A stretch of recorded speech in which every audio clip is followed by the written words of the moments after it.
ঐতিহাসিক এবং জনপ্রিয় স্লোগান ওয়াক হুয়া, এই স্লোগানে যিনি সব মানুষের কাছে পরিচিত হয়েছেন, আমাদের বীর মুক্তিযোদ্ধা, সাবেক মেয়র, ডেপুটি মেয়র, ঢাকা মহানগর দক্ষিণের আহ্বায়ক জনাব আব্দুল সালাম, মঞ্চে উপবিষ্ট সংগ্রামী জাতীয় স্থায়ী কমিটির সদস্যবৃন্দ, কেন্দ্রীয় নেতৃবৃন্দ আর অঙ্গ সংগঠন সময় নেতৃবৃন্দ, মহানগরের নেতৃবৃন্দ এবং আমাদের অঙ্গ সংগঠন সময় নেতৃবৃন্দ, প্রিয় ভাই ও বোনেরা, আসসালামু আলাইকুম।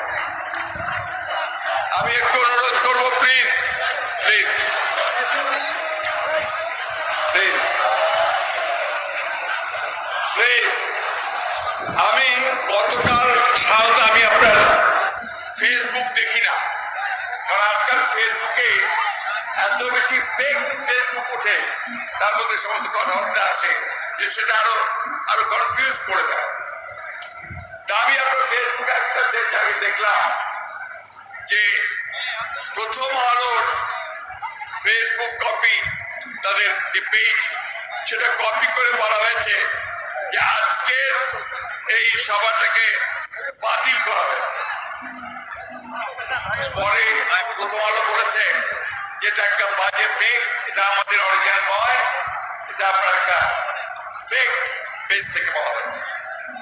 আমি যে কারণে উত্থাপন করলাম যে আজকে দেখবেন যে এই সরকার, যারা জনগণের দ্বারা নির্বাচিত সরকার নয়, অবৈধ সরকার, এখন জনগণের কথা তারা বুঝে গেছে যে এই জনগণ আর তাদেরকে দেখতে চায় না,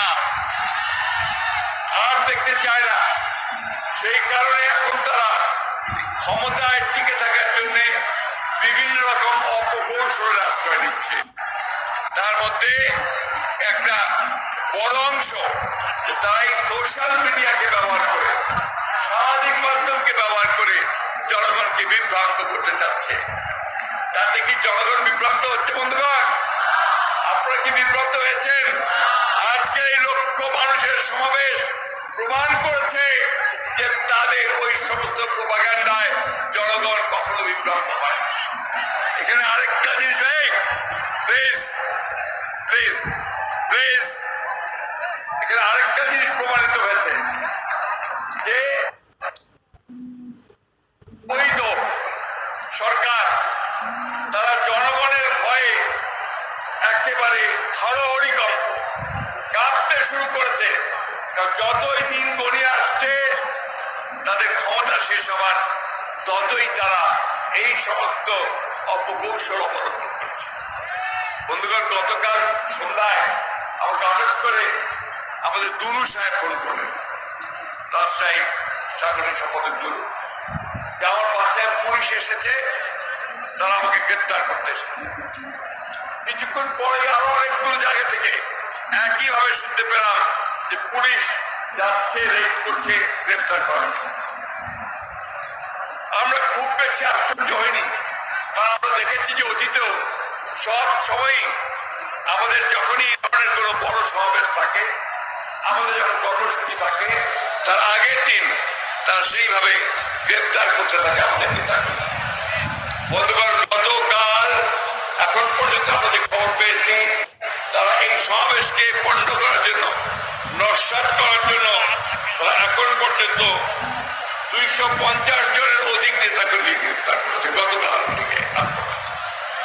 এবং এর মধ্যে আমাদের রাজশাহী বিভাগের রুহুল তালুকদার দুলু এবং তাঁতি দলের কেন্দ্রীয় কমিটির আহ্বায়ক আবুল কালাম আজাদ, সহ সাধারণ সম্পাদক কাজী ইফতেখারুজ্জামান শিমুল, নোয়াখালী জেলার যুব দলের সাধারণ সম্পাদক নুরুল আমিন খান, ঢাকার কাকরাস্থ গণপতি গার্ডেন সেন্টারকে গাজীপুর জেলা স্বেচ্ছাসেবক দলের সদস্য সচিব আফরাম নেওয়াজ চৌধুরী শাহন সহ প্রায় 250 জনের অধিক নেতাকর্মীকে গ্রেপ্তার করেছে। এর থেকে যাই প্রমাণিত হয় যে এই সরকার অত্যন্ত ভয় পেয়েছে, ভীত হয়েছে এবং তারা কাঁপছে। বন্ধুরা, এটা মনে রাখবেন, এই সরকারের পায়ের নিচে কোনো মাটি নেই।